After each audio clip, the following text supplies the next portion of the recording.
Il-paċi miegħek lilek li sissegwi dan il-programm. Nibdew billi nsejħu Trinità Qaddisa fostna fl-isem tal-Missier u tal-Iben u tal-Ispiritu Santu. Amen. Jien Sister Teresa Camilleri Soro Agostinjana, ekku li bil-għajnuna Talla erġajna l-tqajna għal darbohra biex naddu fl-imkien dill-iskeda. Il-programm ġdid tagħna iġib l-isem Aqdef il-barra fil-fond.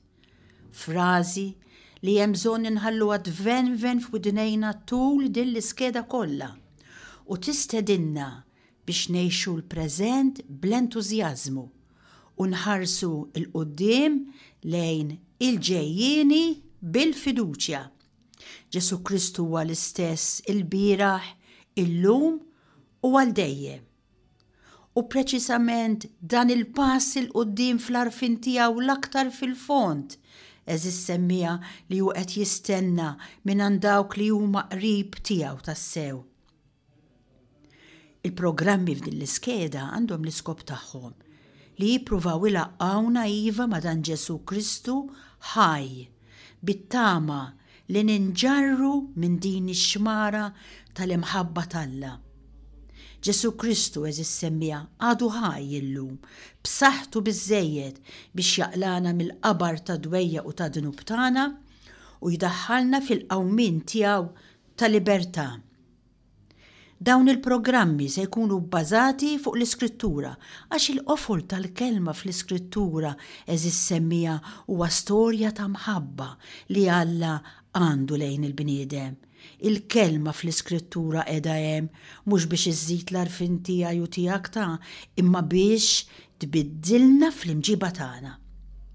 Allura nissuġġerilek biex tul din l-iskeda ma tibqax sejjer għalhom it-triq waħdek, imma tieħu deċiżjoni li jiddur lejn il-kelma ta' Alla fl-Iskrittura għax din verament mhux biss turik it-triq imma tennek biex fir-realtà tidħol f'intimità ma' dan li mgħallem tagħna Ġesu Kristu. Fil-fatt, anke f'din l-iskeda se nerġgħu nintaqgħu ma' dan il-personaġġ li qatt teżista, Ġesu Kristu, li jħobbna b'imħabba tremenda. Se nippruvaw nirriflettu fuq xi xeni li huwa għex meta kien hawn fostna u naraw xi jrid jgħallem lili u lilek illum permezz ta' dawn ix-xeni.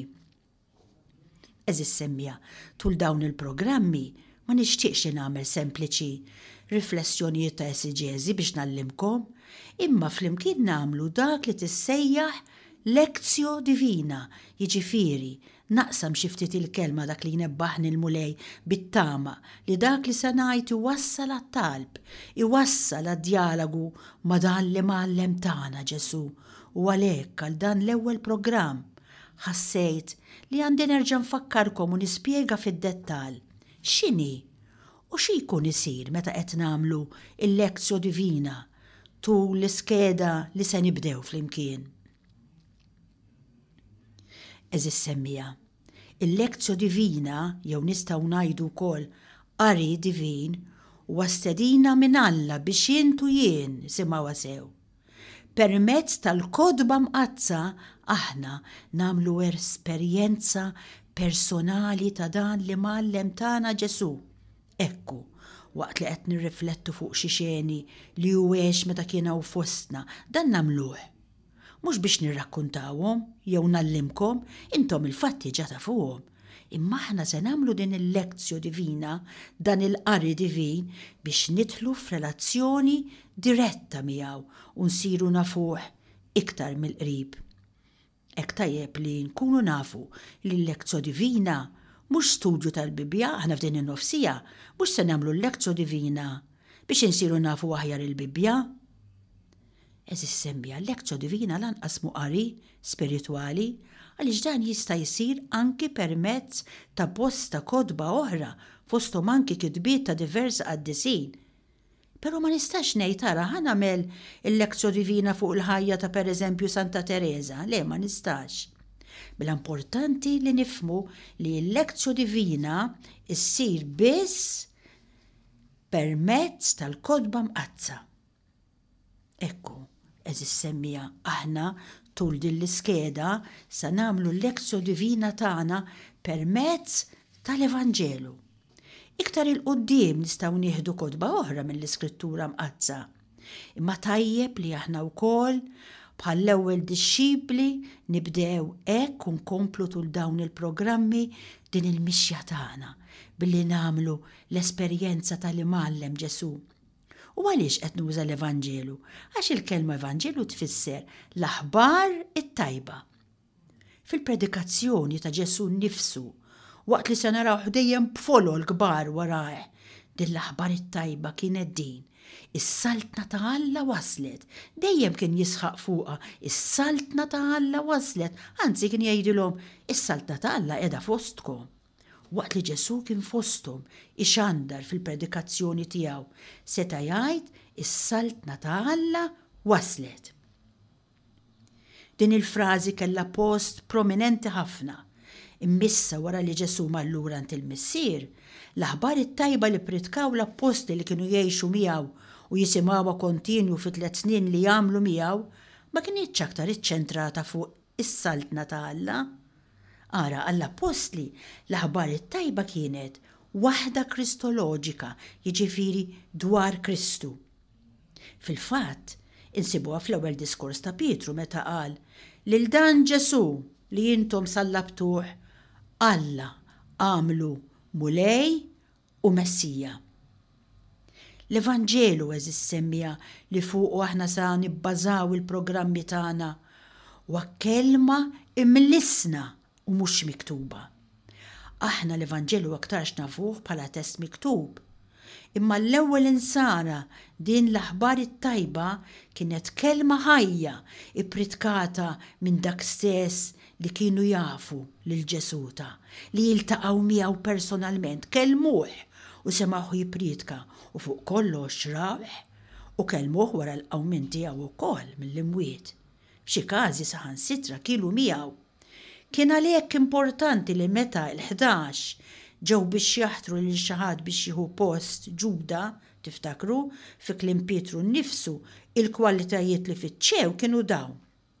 Jeħtieġ qal li jintażel wieħed minn dawk li ssieħbu magħna tul iż-żmien kollu li Ġesu kien dieħel u ħireġ magħna.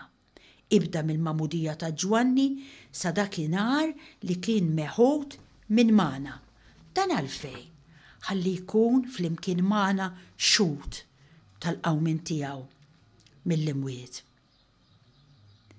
Eżis semmija, l-Evanġelu hu esperjenza ħajja, anzi għall-komunità tal-bidunet, 72, il-grupp tan-nisa għal dawn kollha l-Evanġelu kien esperjenza ta' ħajja li huma għamlu ma' dan li mallem tagħhom.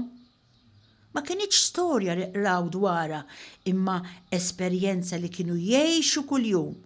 Ma kienx ġrajja li qraw dwarha fil-kotba tal-istorja jew f'xi ktieb tar-reliġjon tagħhom, kif kienu jaqraw dwar il-ġrajiet ta' missirijiethom, jew kif naqrawha aħna llum, imma kienet persuna ħajja li jgħix magħhom u kien kuljum dieħel u ħireġ magħhom dan-li mgħallem.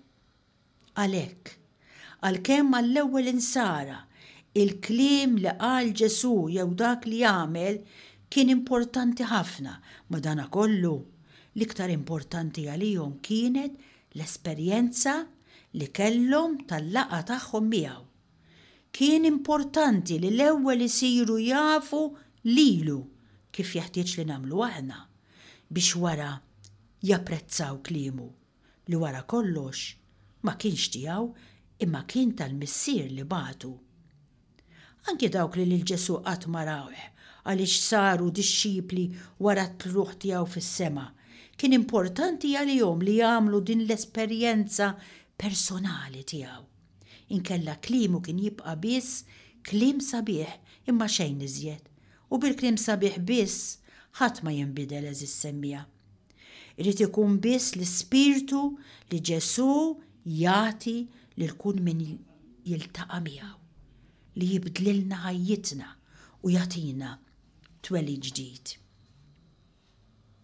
Iva fost dawn tal-aħħar, ċoħe li qatt ma raw lil Ġesu personalment matul il-ħajja tiegħu fuq l-art, nafu li kien hemm l-Apostlu Pawlu li b'xorti tajba ġie anki fostna u Malta. Huwa lil Ġesu qatt ma rah wiċċ imwiċċ lanqas fi triq ta' Damasku li nafu li jidda madwaru dawl mis-sema u sema leħen, imma lil Ġesu ma raħx u stess jgħid raj dawl qawwi aqwa mid-dawl tax-xemx u smajt leħen. Imma minkejja li Pawlu qatt ma ra lil Ġesu madanakollu l-esperjenza tal-laqgħa tiegħu mal-mulej x'għamlet. Bidlitlu ħajtu totalment. Għalhekk, għalija u għalik li qed ngħixu llum, kliem Ġesu lill-Apostlu Tumas huwa importanti u ta' kuraġġ. Isimgħu x'qallu lil Tumas meta dak emmen għax-xraħ. Qallu imberkin dawk li ma rawx u emnu. Issa fost dawk kollha li ma rawx u emnu hemm jien u int. Ġesu din is-sentenza sabiħa kien qed jgħidha propju għalina, imberkin aħna li ma rajniex imma nemmnu. Eżis semmija għan-nisrani u allura għalija u għalik li qed tisma' l-Evanġelu mhux rakkont ta' x'għamel u x'qal Ġesu ta' Nażaret, imma esperjenza ħajja tal-laqa li jid-dixxiplu jagħmel mal-imgħallem tiegħu. Illum stess ekku fl-iskeda ġdida li bdejna u fil-programmi li se jkollna flimkien aħna x'irridu nagħmlu? Irridu waqt l-Lezzjo Divina nagħmlu l-istess esperjenza li jagħmlu daw kollha li jiltaqgħu ma' Ġesu. Bħal Pawlu aħna lil Ġesu qatt ma rajnieh wiċċ imwiċċ u għalhekk bil-kelma li sa jsemmana l-istess kelma li semma lil Pawlu u bil-qawwa tad-dawl qawwi tal-Ispiritu Qaddiż tiegħu l-istess dawl li jidda fuq Pawlu naslu biex nagħmlu din l-esperjenza ħajja. U importanti għalhekk li fil-Lezzjo Divina il-kelma tinqara b'vuċi li aħna stess nisimgħuha.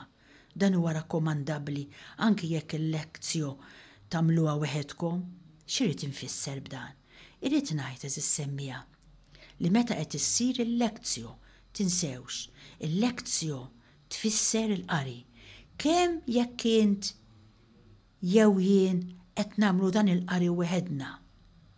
Jew kif se nagħmel jien bħalissa se naqra l-kelma lilek. Fil-fatt, irridu nifhmu li l-qari il-lezzjo huwa bis-sodda ta' li biha jrid ikellimna dan li mallem tagħna. Fil-verità, il-parti tiegħi u tiegħek waqt il-Lezzjo Divina u li nisma' l-istess kif kienu jagħmlu d-dixxipli jinxteħtu f'riġlejn Ġesu u joqogħdu jixtarru kliemu. Kif għamlet Marija, oħt Marta, niżlet bil-qiegħda f'riġlejn Ġesu tisimgħu x'kien qiegħed jgħid. Nitolbu hekk lil dan il-mulej biex f'dawn il-programmi tal-Lezzjo Divina li se jipprovdilna tul din l-iskeda itina is-smieħ divin ħanamlu kif għamlet Marija u d-dixxipli. Tajjeb eżis semmija li nitalmu ukoll li min ikun qed illissen il-kliem tas-silta bil-Vanġelu lill-oħrajn waqt il-Lezzjo Divina, dan mhux jaqra l-kelma jkun imma jipproklama. Mill-banda l-oħra min ikun qed jisma' irid imur lejn mill-vuċi tal-persuna li qed taqra imma jagħmel attenzjoni speċjali għal xi kelma, frażi jew sentenza li biha Alla fl-imħabba tiegħu ikun qiegħed jipprova jitkellem biha. Ekku eżis semmija nifqu ftit ħanisimgħu dawn l-ilħna ċkejkna li żgur b'dak li se jkantaw se jġeluk tieħu deċiżjoni biex taqbad il-Bibja f'idejk u tħalli l-kelma t'Alla tibdillek il-lifestyle tiegħek, il-mod ta' kif qed tgħix illum. Anzi, Din il-kelma qaddisa tal-Bibja irridu nħalluha tidħol fid-DNA tagħna u tibdilna totalment skont qalbu. Nisimgħuha fil-waqt li nagħmlu attenzjoni għal kliem sabiħ li fiha. Jesus loves me. The Bible tells me so. Isimgħu kemm il-darba se jirrepetuha. Jesus loves me, this I know, for the Bible tells me so. Little ones to Him belong. They are weak, but He is strong. Oh, yes, Jesus loves me. Oh, yes, Jesus loves me.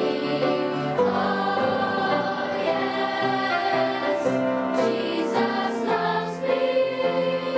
For the Bible tells me so. Jesus loves me, He who died, heaven's gates to open wide. He will wash away my sin, and His precious child come in. Oh, yes, Jesus loves me. Oh, yes, Jesus loves me. Oh, yes, Jesus loves me. For the Bible tells me so. Eżis semmija, ejjeb inkomplu nirriflettu u naraw x'jitlob minna il-proċess kollu tal-lezzju divina. Jitlob minni u minnek li nitbatlu minna nfusna u nwarbu kull ħsieb minn moħħna, anke dawk l-aktar qaddisa u spiritwali ta'. Iva rridu nersqu għal dan il-qari divin bla ebda pjanijiet imfassla għalina nfusna. Bla ebda ambizzjoni ta' kemm se nimxu l-qoddim fil-ħajja tar-ruħ. Irridu nirsqu bla ebda pretenzjoni u bla ma nistennew xejn. Xiġifieri, ma nistennewx emozzjonijiet, fervur u lanqas gost spiritwali. U dan għaliex, għax inkella jista' jiġri li meta ma nħossu xejn ġewwa fina, allura naqtaw qalbna u ma nkomplux. Niftakru kontinwament, eżis semmija, li dak li se jsir fina waqt kull programm li intom tisimgħu fuq dan ir-radju, speċjalment jekk ikun programm spiritwali li tirċievi, mhux se jitwettaq jew jitkejjel bl-emozzjonijiet li nħossu jew ma nħossux. Il-bidla fina se sseħħ permezz tal-fidi li għandna fil-ħidma ta' dan il-mulej tagħna. Anke jekk din il-fidi hija żgħira, imqarda żerrija tal-mustarda. Niftakru li biex il-bidla isseħħ fija u fik irid ikollna tama qawwija li minkejja in-nuqqasijiet tagħna huwa dan Ġesu tagħna kapaċi jibdel lilek u kapaċi jibdel lili. U fuq kollox niftakru li l-bidla se sseħħ għaliex nafu li huwa ħabbna l-ewwel anki qabel ħabbejni aħna. Min-naħa tagħna tafu x'inhi l-iktar ħaġa importanti u li ngħidulu iva mulej u nintelqu fidejh u ma nirreżistux għal dak li jitlob minna. Waqt il-lezzju divina fuq kollox huwa importanti li ma nagħmlu ebda sforz fuqna nfusna biex nippruvaw nakkwistaw xi riżultat jew biex isseħħ fina xi bidla. Il-bidla tiġi meta irritu, tiġi meta lanqas li nistennewha. Forsi lanqas biss nintebħu li l-kelma qed tibdilna. Spiss ikunu dawk ta' madwarna li jibdew jindunaw li fina qiegħda sseħħ xi ħaġa li qed tibdilna. Forsi jkun hemm min jgħid pereżempju, ara naqra Sister Teresa u int poġġi jismek kienet kollha nervi kif qed issir. Il-kelma tkun qed tibdlek u ma tindunax int imma dawk ta' madwarek jindunaw. Jien hekk ngħid speċjalment meta mmur nintefa' quddiem u fiskiet għax aħna kollha kemm aħna fid-dover eżis semmija li minn 24 sija nagħtuh ftit ħin u mmorru ma' ġenbu anki jekk m'għandniex apptitu, anki jekk ma nafx se ngħidlu, noqgħod hemm imma naf li qegħdin isiru il-mirakli. Il-mirakli jien kultant narhom. Jien naf imqar niltaqa' ma' xi ħadd jew mal-istudenti u tiġri xi ħaġa u jien nibqa' b'dik il-kalma li mhux soltu. U ngħid ommi dik jien kont li rnexxieli nżomm kalma u ma tajjarx lil dak li jkun. Xi jkun eżis semmija jekk mhux il-qawwa li tkun ħadd minn għandu meta mor tgħaddi ftit ħin miegħu. Impossibbli li jien tkun għamilt ċertu ħin ta' kwalità quddiem il-preżenza qaddisa ta' Ġesu, Ewkaristija u tibqa' l-istess. Impossibbli. Kif edna l-bidla ma nippruvawx inġibu aħna. Kultant inkunu bla sabar ma nkunux irridu nistennew. Għax tafu x'jiġri jekk il-bidla fija u fik tipprova iġġiba int flok ma jġiba hu. Jiġri jibqa' ċerta li wara ftit ta' żmien tfalli. Ma l-ewwel ostaklu naqtaw qalbna u nitilqu kollox. Niftakru kontinwament eżis semmija li aħna ma rridu nagħmlu ebda sforz fuqna nfusna, aħna ma nistgħu nagħmlu xejn min-naħa tagħna. Indaħluha f'moħħna din, jien ma nista' nagħmel xejn, jien ma nista' nibdel xejn minn innifsi min-naħa tiegħi. Anzi, aktar xiġri l-maqlub, iktar ma nipprova nġib il-bidla fija, iktar inkun qiegħed qiegħda nipprova nasserixxi lil innifsi u allura inħalli inqas lilu jaħdem fija. Jekk nikber jien. Jiċkinu. Forsi mhux għalhekk Ġwanni l-Ammidis qal il-maqlub meta qal jeħtieġ jikberu u niċkien jien. Jien u int irridu nirrepetu dak li qal Ġwanni eżis semmija. U Ġwanni dan il-kliem qalu mhux biex Ġesu jikber qalb il-folla tan-nies imma biex dan li mgħallem jikber fija u fik stess. Eżis semmija, ejjew nafdawlu kollox, ejjew nintelqu fidejh u jaf kollox, jaf ukoll li hu diffiċli għalija u għalik li nwarbu minn moħħna l-ħsibijiet u l-preokkupazzjonijiet tagħna. Kif nista' jien int malli nidħol għall-lezzjo divina nitfi s-swiċċ ta' moħħi u ninsa kollox. Ninsa l-preokkupazzjoni tal-ħajja, x-xogħol, id-dar, il-komunità, il-familja, kif nista'? Allura, miflok ma nħalli kollox warajja, fil-bidu tal-lezzju divina noffri kollox lil mulej. Impoġġilu kollox f'ħoġru, x'impoġġilu f'ħoġru? Il-ferħ, in-niked, il-ġid, il-faqar, is-saħħa, il-mart, il-ħbieb, l-edewwa, kollox. Mhux huqa lilna jħassra, ejja għandi intom il-kol li tinsabu mħabtin u mtaqlin u jiena nserraħkom. Ejja niftakru ftitek x'kienet tagħmel il-folla. Kull darba insemmu hekk li Ġesu kien ikun imdawwar b'folla immensa. X'kienet tagħmel il-folla meta kienet tmur miegħu? Kienet tinsa kollox, saħansitra l-ikel. Niftakru il-miraklu ta' tkattir tal-ħobs, x'in sar fil-għaxija d-disċipli qalulu hawn post imwarrab u l-ħin għamel sewwa bħathom lin-nies ħajmorru fl-irħula jixtru x'jieklu. Dan ifisser li biex marru wara Ġesu lanqas biss ħadu ikel magħhom. Fuq kollox baqgħu hemm bla ma jiddeċidew minn rajhom li jmorru jfittxu l-ikel. Kapaċi jien u int nagħmlu l-istess. Ngħid għalija jien ċerta li mhux dejjem kapaċi.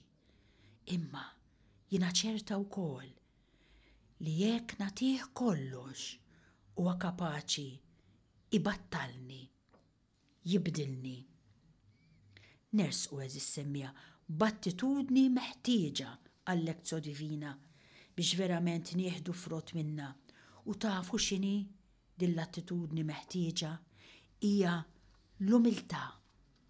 Din tenni nintebaħ li jinfadalli ħafna x'nitgħallem.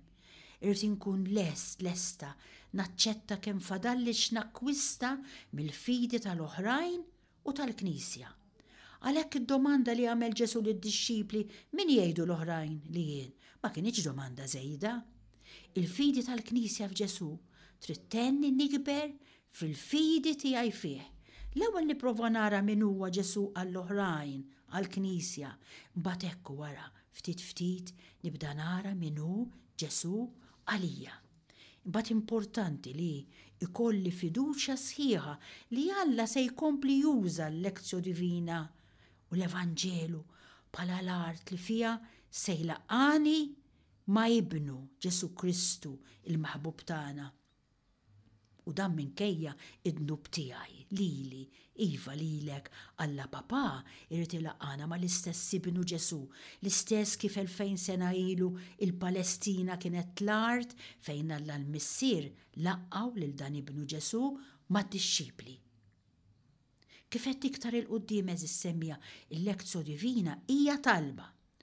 U jekk it-talbu huwa l-għaqda tagħna mal-Missier, allura l-aqwa mod kif nistgħu nagħmlu dan huwa permezz tal-iben.